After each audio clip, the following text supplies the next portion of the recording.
This morning, we are keeping a very close eye on the area rivers with water levels continuing to rise. We are tracking over 10 flood warnings in effect as we speak, with several rivers expecting a larger second crest in the coming days.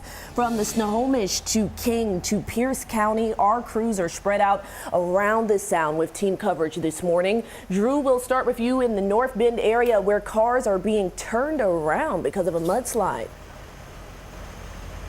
Right, this is pretty unusual here, but I just got an update from WashDOT too, and you can expect that I-90 and the eastbound lanes heading over the pass will remain closed at least until daylight. That's the first chance they'll get to really explore what exactly happened here with this mudslide and how much longer it may have to be closed. Of course, what this means, largely with trucks, there is just a huge backup here. All these trucks are going to have to wait before they can pass through. I want to just give you an idea of where we are right here as you take a look at the map.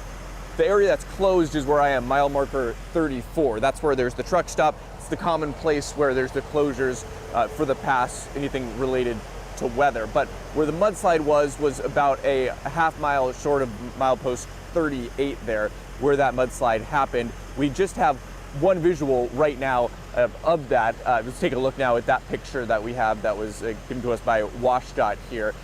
What we know is that there was just a large amount of debris that came off the side right onto the roadway, and it's going to take some time before crews can assess that. Anyway, what that means for both truck drivers and just other people like this woman that we spoke to, they're just going to have to wait. I'm going to wait until morning until it opens up, so yeah, a lot of snow, yeah, but never a mudslide. So a big disruption there. She drives through the pass on a daily basis just due to work. So emergency vehicles, of course, we're out here, but again, this will stay blocked off until at least daylight. That's when WashDOT can reassess things. We'll make sure to keep you updated throughout the morning. Reporting live, I'm Drew Andre, King 5 News. All right, thanks for that, Drew. You probably want to delay those eastbound trips for now for those of you at home. All right, let's check in with Farah Jadron in Snohomish County, where the Skycomish River in Gold Bar hit major flood stage overnight. Farah, what are you seeing right now?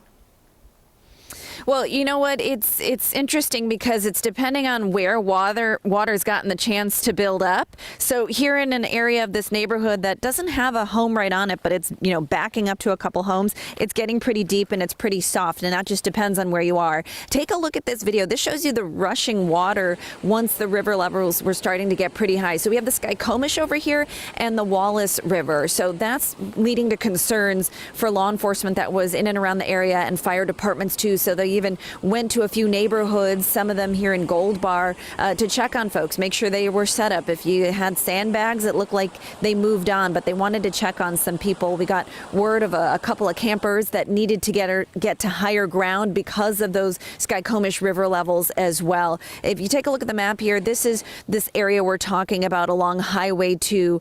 We went through Salton, which had some pretty steady rain, and then here in Gold Bar, it's a light rain and kind of diagonal, a little bit sideways. We're getting the wind still picking up in this area. So if you are here in Skycomish, near the Skycomish River or the Wallace River, make sure you're taking precautions when that next round of rain could potentially come in. As Ashley said, it's moving south right now, but the levels are going back down in this area, but they could go back up again, and it could get more dangerous as we expect more rain. Live in Gold Bar, Farah Jadron, King 5 News. Yeah, we will be keeping a close eye on that. Thank you, Farah.